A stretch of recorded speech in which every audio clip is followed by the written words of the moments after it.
जय गोपी जन वल्लभा गिरिवरधारी।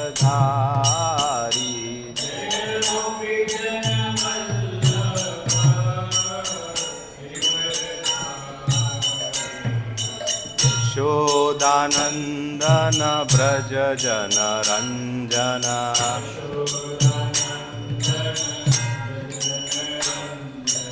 यशोदानंदन व्रज जन रंजन।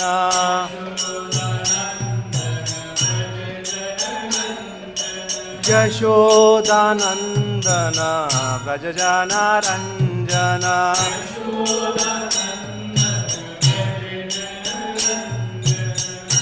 यमुना तीरा वनचारी।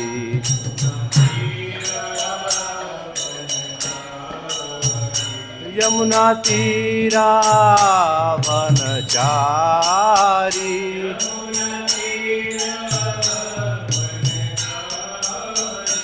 जय राधा माधवा कुंज बिहारी।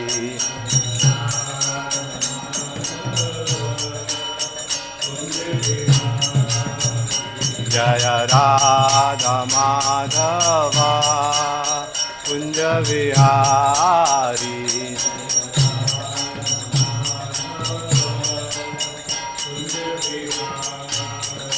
हरे कृष्णा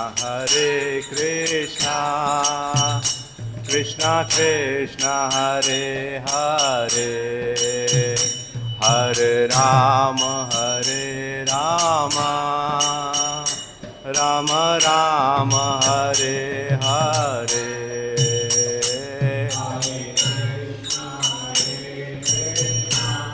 सब लोग बोलिए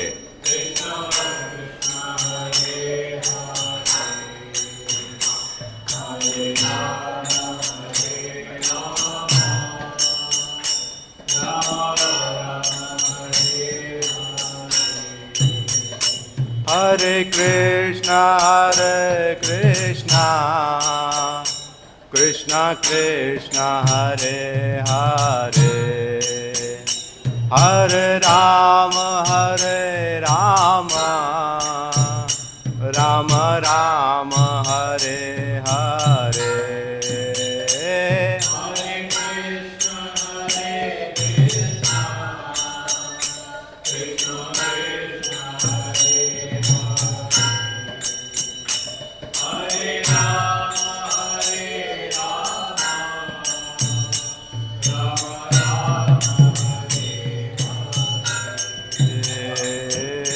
हरे कृष्णा कृष्णा कृष्णा हरे हरे, हरे राम राम राम हरे हरे।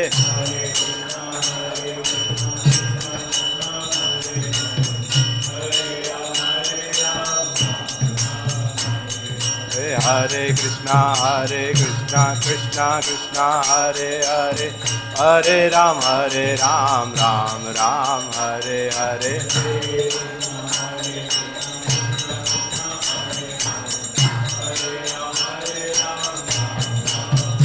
जय राधा गोविंद राधे।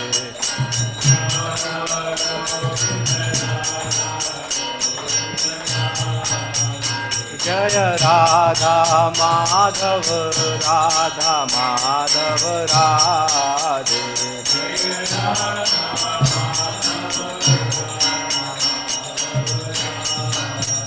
जय राधा गोपीनाथ राधे।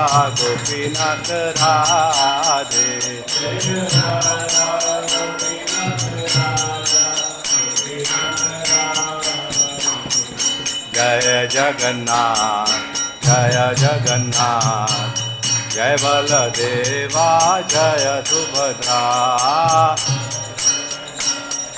जय जगन्नाथ जय बलदेवा जय सुभद्रा। जय गौरानिताय गौरानिताय जय गौरानिताय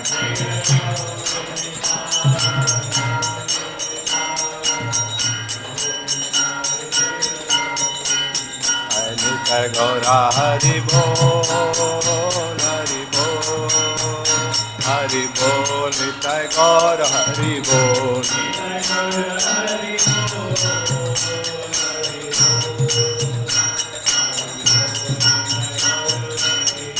जय जय प्रभुपाद प्रभुपाद प्रभुपाद जय जय प्रभुपाद जय जय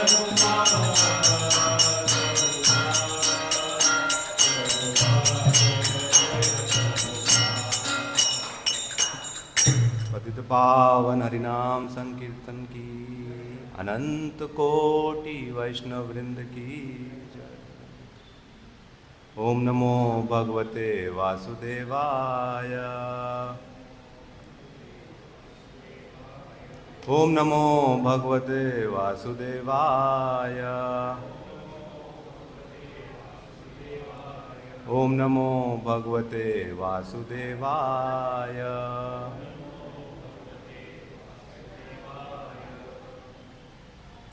हरे कृष्णा। आपका स्वागत है आज के श्रीमद् भगवद गीता के सत्र में। हम लोग हर शाम 7:30 बजे भगवद गीता के ऊपर क्लास करते हैं, चर्चा करते हैं, और सुबह 8 बजे श्रीमद् भागवतम के ऊपर चर्चा होती है हर दिन। तो इन पवित्र ग्रंथों के ऊपर आप अपने टाइम के हिसाब से आप अटेंड कर सकते हैं। आज थोड़ी लोग कम हैं क्योंकि सब लोग डांडिया में बिजी हैं। तो अब डांडिया भी किस लिए कर रहे हैं, दुर्गा माँ क्या आती है, हमको क्या समझाती हैं, ये सब हमको कौन समझाएगा।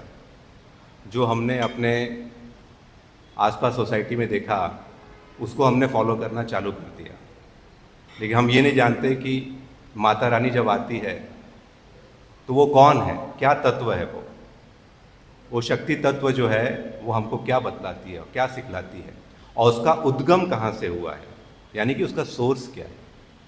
जब हम ये समझ जाएंगे तो दुर्गा माँ के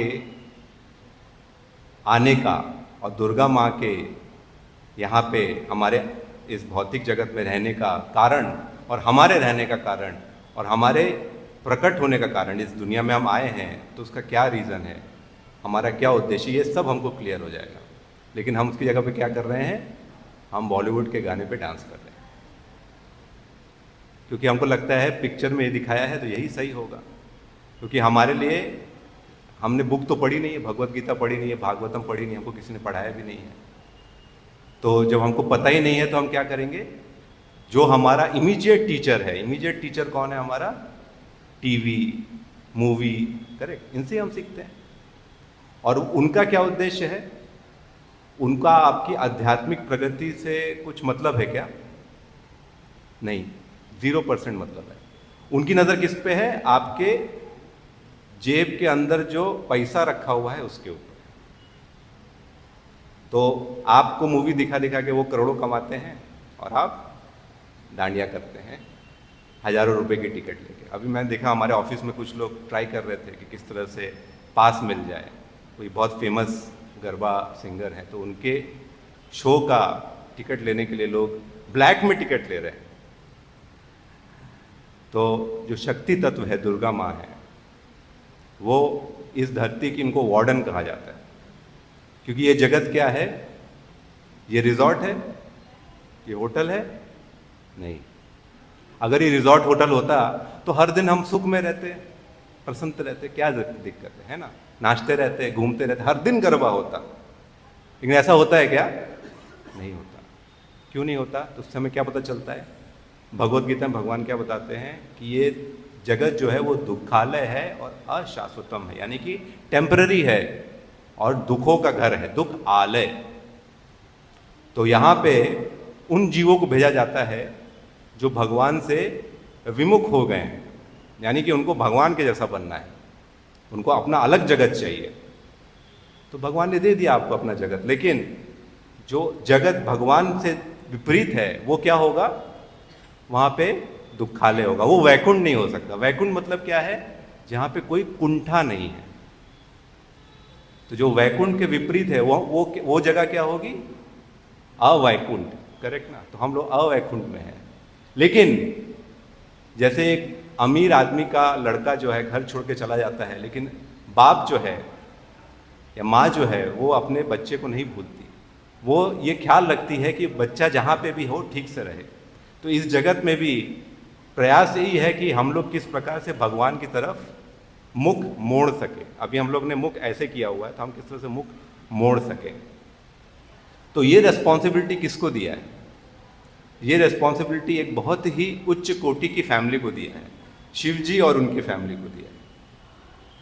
तो भगवान विष्णु एक तत्व हैं जो सर्वोत्तम तत्व हैं, उनसे ही विष्णु निकलते हैं, राम निकलते हैं। इन ऑफकोर्स सारे अवतारों के अवतारी आपके सामने खड़े हैं कृष्ण के रूप में, और राधा रानी खड़ी हैं। तो राधा रानी जब भौतिक जगत में राधा रानी का जब विस्तार होता है तो दुर्गा माता के रूप में होता है, और उनका उद्देश्य क्या रहता है कि इन भटके हुए जीवों को मैं किस तरह से भगवान की तरफ मुख कर सकूं। त्रिशूल देखा ना आपने? आप जाएंगे किसी पंडाल में तो आप दिखाई देगा ऐसा माता रानी त्रिशूल लेके, जो 3 नोक है त्रिशूल के। वो 3 नोक क्या है? वो 3 नोक जो है वो 3 ताप हैं जिनसे हमें हमेशा परेशानी होती रहती है इस भौतिक जगत में। कौन कौन से है वो 3 ताप? एक, आध्यात्मिक, जब आपका मन आपको बहुत परेशान करता है, होता है ना? आप बहुत अच्छी जगह बैठे हैं, जैसे मैंने एग्जाम्पल दिया था कि आपकी पत्नी ने बहुत सुंदर खाना बनाया हुआ है, बहुत सुंदर 56 प्रकार के व्यंजन बना के रखे हैं, और आप खाने वाले हैं, तभी आपकी पत्नी बोले खा सुअर खा, खा सुअर खा, तो आप क्या बोलेंगे? आप खा पाएंगे? आपको क्रोध आ जाएगा, और नहीं यार मन खराब हो गया, अब नहीं खाने वाला मैं। आदि आत्मिक, आपका मन आपको परेशान करता है। आदि दैविक, कभी सब कुछ ठीक चल रहा होता है तो बाढ़ आ जाती है, कहीं पे भूकंप आ जाता है, तो ये सब क्या है? आदि दैविक। और आदि भौतिक, सब कुछ ठीक चल रहा हो, आप सड़क पे चल रहे हो, दूसरे आदमी ने आपकी गाड़ी को टक्कर मार दिया, ट्रेन में चढ़ने की कोशिश कर रहे हैं लोकल ट्रेन में, और सामने एक आदमी ऐसे खड़ा हुआ है, क्या करेंगे? इसको क्या बोलेंगे? आदि भौतिक। दूसरा व्यक्ति से आपको, दूसरे जीव से आपको तकलीफ है ना? सब कुछ अच्छा चल रहा था, एक कोविड नाम का बीमारी आ गया, क्या हुआ? सब कुछ ठप हो गया। तो ये जो 3 ताप हैं, यही वो माता रानी का त्रिशूल है। तो वो सिर्फ महिषासुर का वध करने नहीं आती, वो हम सब के अंदर जो ये भगवान के प्रति विपरीत हमारी जो धारणाएं हैं उसका वध करने आती हैं, इन 3 तापों के द्वारा, ताकि हमें ये पता चलता रहे कि ये रिजॉर्ट नहीं है, ये होटल नहीं है, ये हमारा टेम्परेरी घर। तो गरबा खेलिए, बिल्कुल खेलिए, लेकिन साथ में इस बात को भी याद रखिए कि माता रानी आपको क्या समझाने का प्रयास कर रही है। करेक्ट? तो आज का हम श्लोक देखेंगे। तो हम 8वें अध्याय पे हैं और 13वें श्लोक पे हैं। आप मेरे पीछे पीछे दोहरा सकते हैं। ओम इति एकाक्षरम ब्रह्मा व्याहरन् माम अनुस्मरन् य प्रयाति त्यजन् देहं स याति परमं गतिम। तो शब्दार्थ, अनुवाद तथा तात्पर्य श्रील प्रभुपाद के द्वारा। श्रील प्रभुपाद की जय।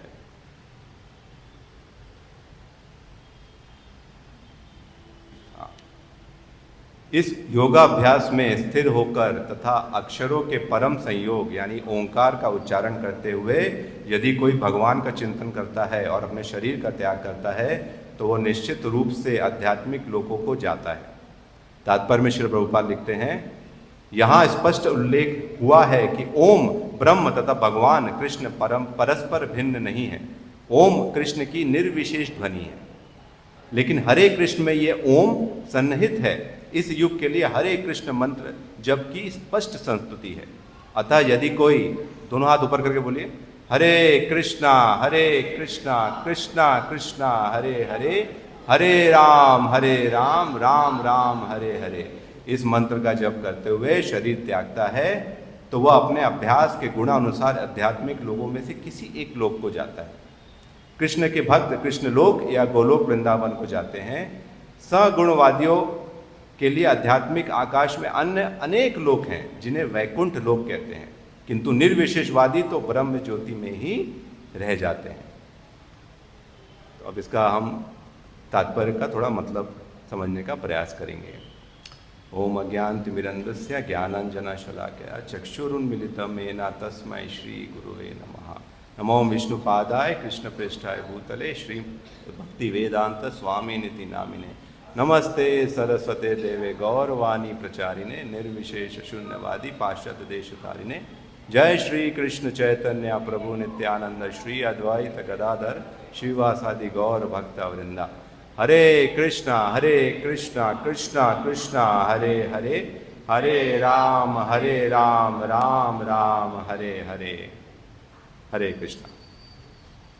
तो इस तात्पर्य में प्रभुपाद हमको बता रहे हैं कि ओम जो शब्द आता है, कुछ लोग आप देखते हैं ना यहाँ बैठ के ध्यान से ओम का उच्चारण करते हैं। हाँ, जब लोग ध्यान लगाने की कोशिश करते हैं तो ऐसा नाक के बिंदु पे ध्यान जाना चाहिए, या कुछ लोग अगरबत्ती मोमबत्ती जला लेते हैं उसके ऊपर ध्यान करते हैं, ओम का उच्चारण करते हैं। तो यहाँ पे अभी जो भगवान बताने का प्रयास कर रहे हैं वो ये है कि अगर आप योगी हैं तो आप अलग अलग नियमों का पालन करके आप अपने देह को त्याग करते वक्त भगवान के धाम को प्राप्त कर सकते हैं। हाँ, जिस स्थिति में, जिस मनोस्थिति में आप हैं उस स्थिति में आपको वो लोक प्राप्त होगा। अब ये थोड़ा टेक्निकल है तो मैं आपको थोड़ा आसान शब्दों में समझाने का प्रयास करता हूँ। जैसे मान लीजिए 500 रुपये का नोट है, ठीक है। अब 500 रुपये में 100 रुपये भी आता है, करेक्ट। किसी का अगर बिल 150 रुपये हुआ, आपने 500 रुपये दिया तो गलत नहीं है। उसी प्रकार से हरे कृष्णा महामंत्र में ओम का भी प्रभाव आता है। तो ओम जो है, जब आप ओम शब्द का उच्चारण करते हैं, अगर आप सीधे बैठ के ओम का ध्यान लगाएंगे तो आपके चिंतन में भगवान का स्वरूप नहीं आएगा, करेक्ट ना। ओम शब्द बन के आएगा लेकिन भगवान का स्वरूप नहीं आएगा। लेकिन आप जब यही सीधे होके हरे कृष्णा महामंत्र बोलेंगे, ठीक है, हरे कृष्णा कृष्णा कृष्णा हरे हरे, हरे राम राम राम हरे, तो आपके मस्तिष्क में, चिंतन में किसका ध्यान आएगा? श्री राधा गोविंद देव जी की आकृति बन के आएगी, है ना। तो ये ओम जो है वो निराकारवादी या निर्विशेषवादी लोगों के लिए है। लेकिन ये भी एक स्तर है, और ये उनके लिए है जो बिल्कुल वन में जाके योग साधना करना चाहते हैं। तो आप यहाँ पे जैसे राजीव गांधी नेशनल पार्क है, उधर जाके आप बैठ जाइए पेड़ के नीचे, और अलग अलग तरीके के लेवल्स हैं। आपको ध्यान करना पड़ेगा, समाधि लगाना पड़ेगा, यम करना पड़ेगा, नियम करना पड़ेगा, आसन करना पड़ेगा, यानी कि अपनी सारी इंद्रियों को इस दुनिया से अलग करके आपको फोकस करना पड़ेगा। किस पे? अपने परमात्मा पे। और ओम शब्द का उच्चारण करते हुए कई वर्षों तक जब आप समाधि में बैठे रहेंगे पीठ सीधी करके, तो क्या होगा? फिर हो सकता है ध्यान लगाते हुए आपका, जब आपके प्राण निकले तो क्या हो, आप सीधे इस जगत को छोड़ के इसके ऊपर जाएं। अब इस जगत की संरचना कैसी है? पहले भौतिक जगत आता है और उसके ऊपर जो है आध्यात्मिक जगत आता है, लेकिन बीच में एक लेयर है, ब्रह्म ज्योति की लेयर।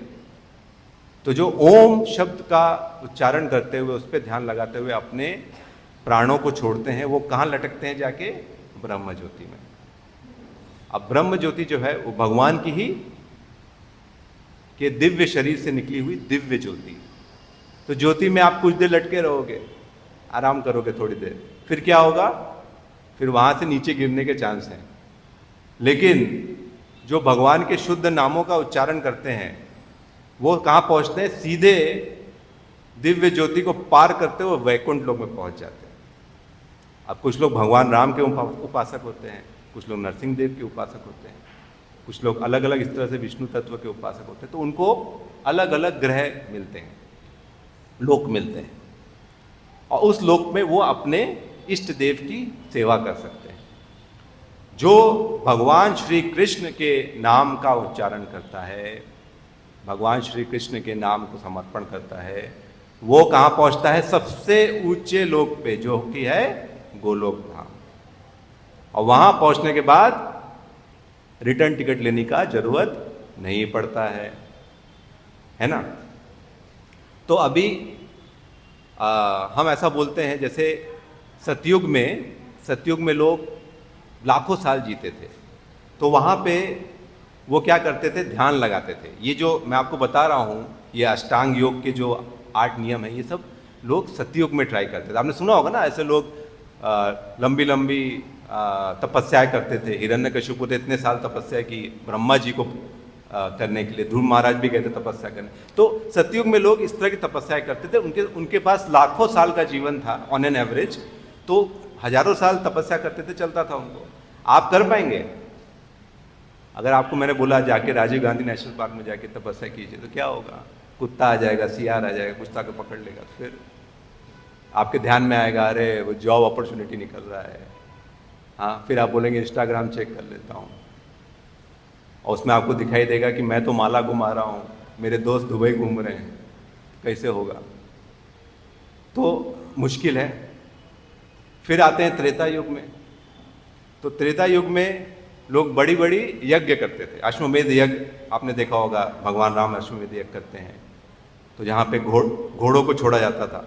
तो इस तरह से बड़े बड़े यज्ञ होते थे। अब बड़े यज्ञ करने में प्रॉब्लम क्या है? पहली बात तो ऐसे शुद्ध ब्राह्मण होने चाहिए, टनों घी लगता है, शुद्ध घी लगता है उस यज्ञ को करने के लिए। तो जो यजमान है और जो ब्राह्मण है, उसकी प्रवृत्ति बहुत शुद्ध होनी चाहिए। अभी ऐसा है, आप अपने फ्लैट में यज्ञ कराने की कोशिश कीजिए, 4 बार फायर अलार्म जल जाएगा, ठीक है, सोसाइटी वाले आके हल्ला करेंगे, तो मुश्किल है। और किसी को बैठने को बोल दीजिए, 4 लोग बोलेंगे अरे खांसी आता है, हमको नहीं जमता है, जब खत्म हो जाए तब बुला लीजिएगा, तो मुश्किल है। अब क्या किया जाए? द्वापर युग आता है, जहाँ पे भगवान श्री कृष्ण आते हैं। द्वापर युग में विग्रहों की सेवा का प्रारब्ध है कि आप अगर विग्रहों की सेवा करते हैं तो भी आप भगवान को प्राप्त कर सकते हैं। ठीक है जी, विग्रहों की सेवा। आज अब हम किसी को सेवा करने के लिए बुलाते हैं, तो आदमी एक ही आदमी की सेवा करना चाहता है, अपने आप की, अपने पेट की, अपने खुद की, है ना। विग्रहों की सेवा करने का किसको टाइम है? ये तो इस्कॉन वाले हैं जो बेचारे पड़े हुए हैं कि नहीं नहीं, हमको विग्रहों की सेवा करनी है, हमको राधा रानी का, भगवान श्री कृष्ण का। आप जो ये ड्रेस देख रहे हैं, तो ये अभी रात में भगवान की शयन आरती होगी, भगवान को सुलाया जाएगा। दूसरे दिन सुबह सुबह 3:30 बजे भक्त उठ के भगवान को वापस से जगाते हैं, उनका ड्रेस चेंज करते हैं, और एक एक ड्रेस जो है हज़ारों रुपए का आता है। भगवान को भोग लगाया जाता है। कितनी बार भोग लगता है प्रभु? दिन में 6 बार भोग लगता है।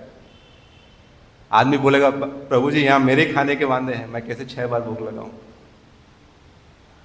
तो विग्रहों की सेवा करना भी लोगों के लिए मुश्किल है, जनसाधारण के लिए मुश्किल है।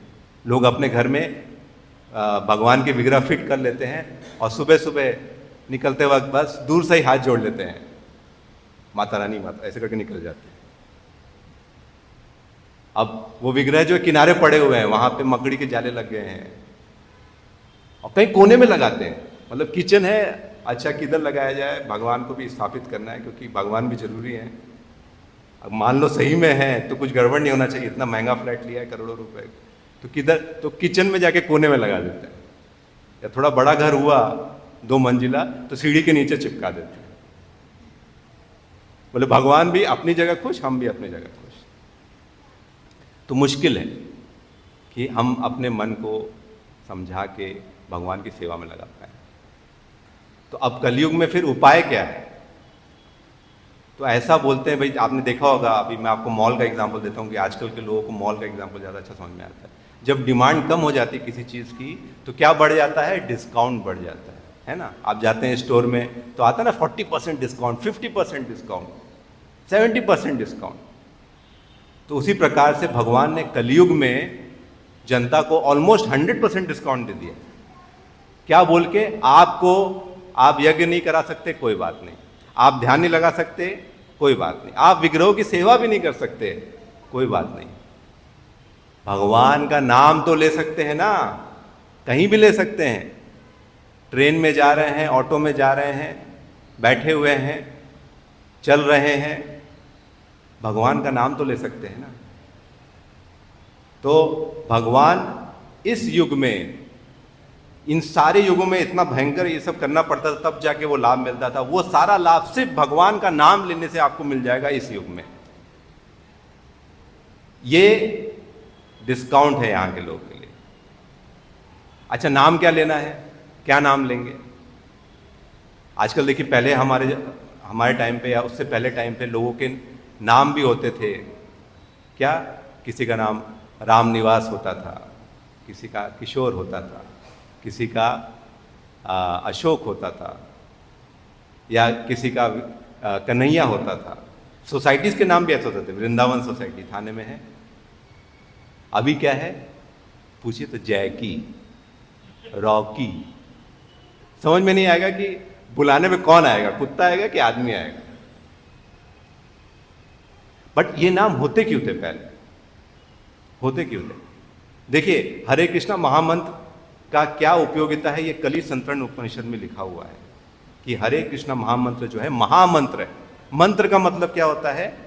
जो मन को कंट्रोल कर सके, मन को तारण दे सके। करेक्ट ना?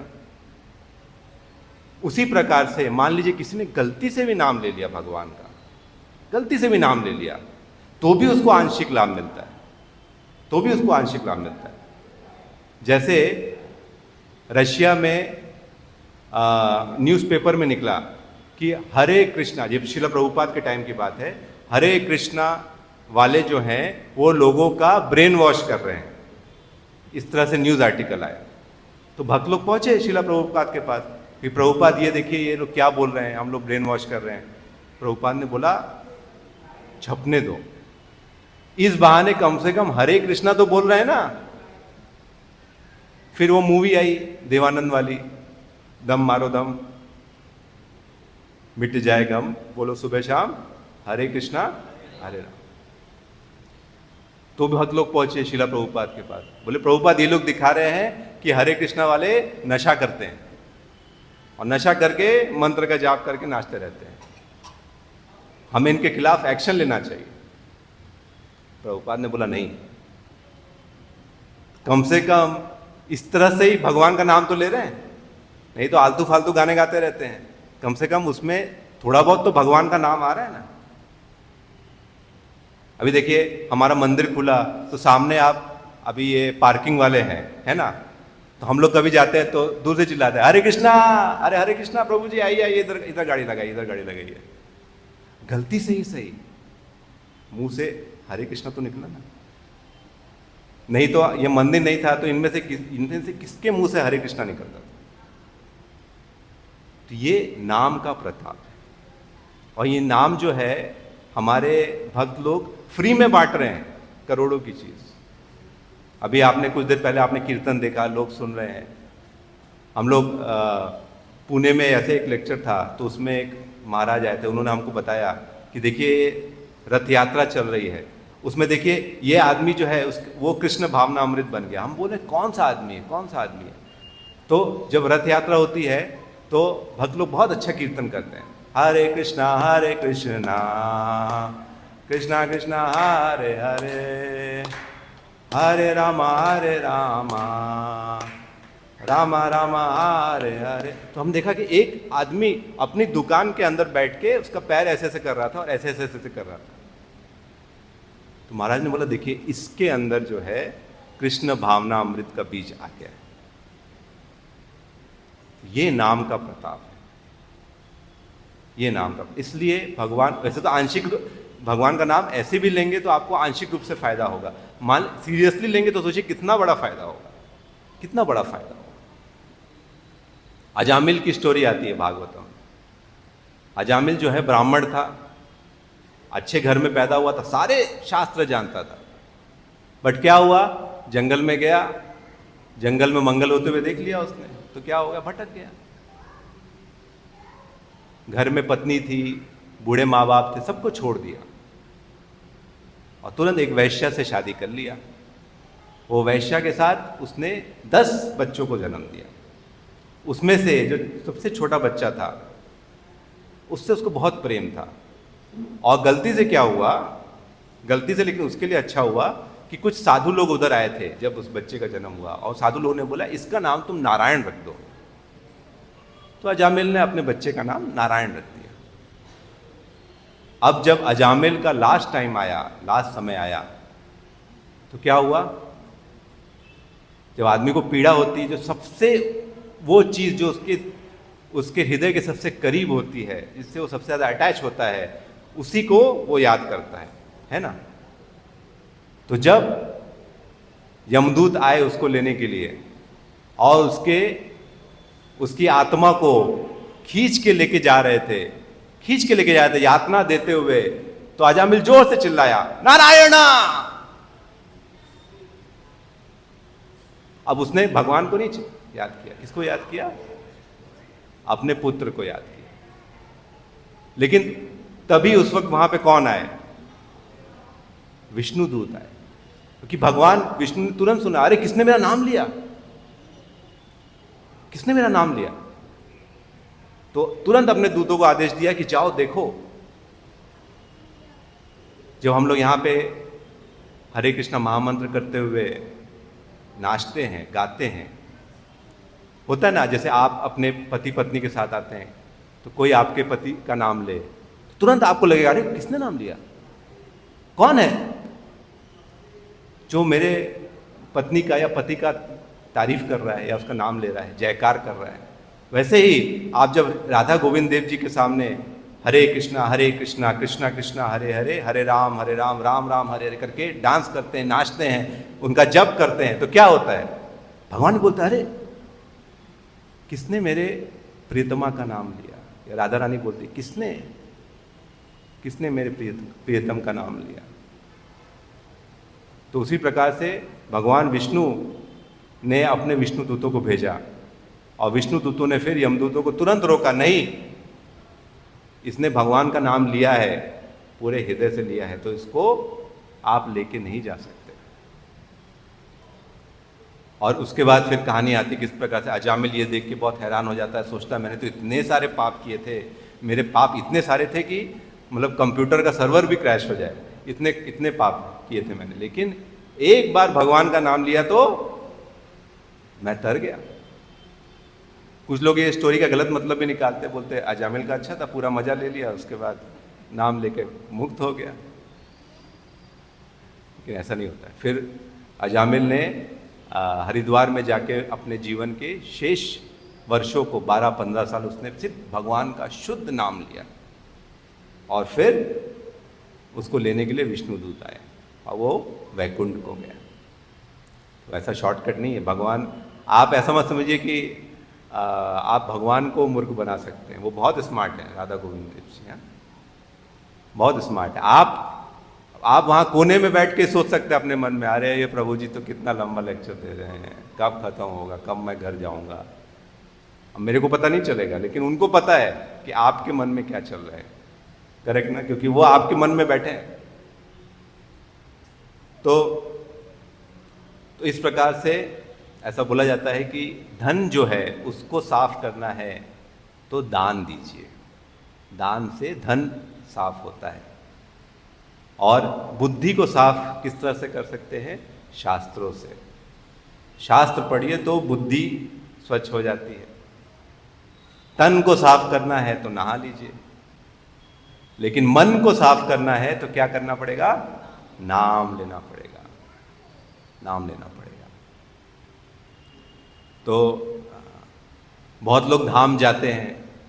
अभी देखिए जैसे महाकुंभ गया अभी, तो महाकुंभ में आप जब धाम में जाते हैं तो क्या होता है, आपके जो जितने पाप हैं वो मिट जाते हैं, ऐसा बोलते हैं लोग एक बार नहा लेने के। हाँ ठीक है, पाप मिट जाते हैं, लेकिन पाप करने की इच्छा नहीं मिटती। जैसे न्यूज़ में आया था, एक व्यक्ति महाकुंभ में गया और वहाँ पे उसने अपनी पत्नी की हत्या कर दी और उधर रूम में छोड़ के चला गया। क्यों? वो उसको लेके ही इसीलिए गया था कि भाई कुंभ में तो लोग बिछड़ जाते हैं ना, आपने पिक्चर में देखा होगा, दो लोग बिछड़ जाते हैं, इसलिए लोग नाम वाम लिखा देते हैं। तो ऐसा वो बताना चाहता था कि मैं लेके गया और पत्नी चली गई कहीं पे, लेकिन एक्चुअली में उसने क्या किया था, अपनी पत्नी की हत्या कर दी। क्यों कर दी थी? क्योंकि उसको किसी दूसरी युवती से विवाह करना था। तो धाम में तो है, लेकिन मन में पाप करने की इच्छा मिटी क्या? नहीं मिटी। तो धाम में आप गए, आपके पुराने जो भी कुछ कुकर्म थे वो मिट गए, लेकिन आपके मन में चूंकि वो पाप करने की प्रवृत्ति है तो आपने वहां जाके भी पाप किया। तो मंदिर में जब हम आते हैं, तो मंदिर में आते हैं, हम दर्शन लेते हैं, हाँ हमारे बहुत सारे कर्म जो हैं, कुकर्म जो है मिट जाते हैं, लेकिन वो कुकर्म करने की प्रवृत्ति ऐसे नहीं मिटती। वो प्रवृत्ति अंदर रहती है, वो चूं चूं चूं चूं करती रहती है हमारे अंदर।